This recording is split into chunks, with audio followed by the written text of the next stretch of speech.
Singapore दौऱ्याच्या दुसऱ्या दिवशी आज पंतप्रधान नरेंद्र मोदी आणि सिंगापूरचे पंतप्रधान लॉरेन्स वॉंग यांच्यात बैठक झाली। दोन्ही देशांमधल्या प्रतिनिधिमंडळ स्तरीय चर्चेनंतर काही सामंजस्य करारांवर स्वाक्षऱ्या झाल्या। तत्पूर्वी आज सकाळी पंतप्रधान मोदी यांचं सिंगापूरच्या संसद भवनात स्वागत झालं।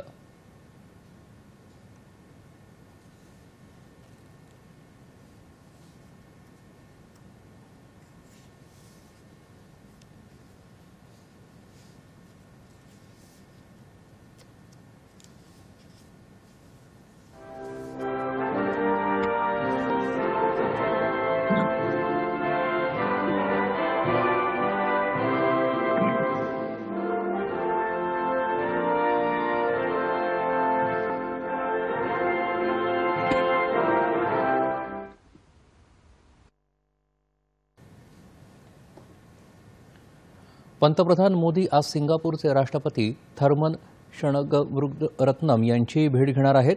सिंगापूरचे वरिष्ठ मंत्री ली शेंग लुंग यांनी आयोजित केलेल्या दुपारच्या भोजन समारंभाला ते उपस्थित राहतील। त्यानंतर सिंगापूरचे पंतप्रधान वॉंग यांच्यासोबत ते एईएम होल्डिंग्स लिमिटेडच्या सेमीकंडक्टर प्रकल्पाला भेट देणार आहेत। सेमीकंडक्टर क्षेत्रात दोन्ही देशांमधील व्यापार संधीच्या दृष्टीनं ही भेट महत्त्वपूर्ण मानण्यात येत आहे।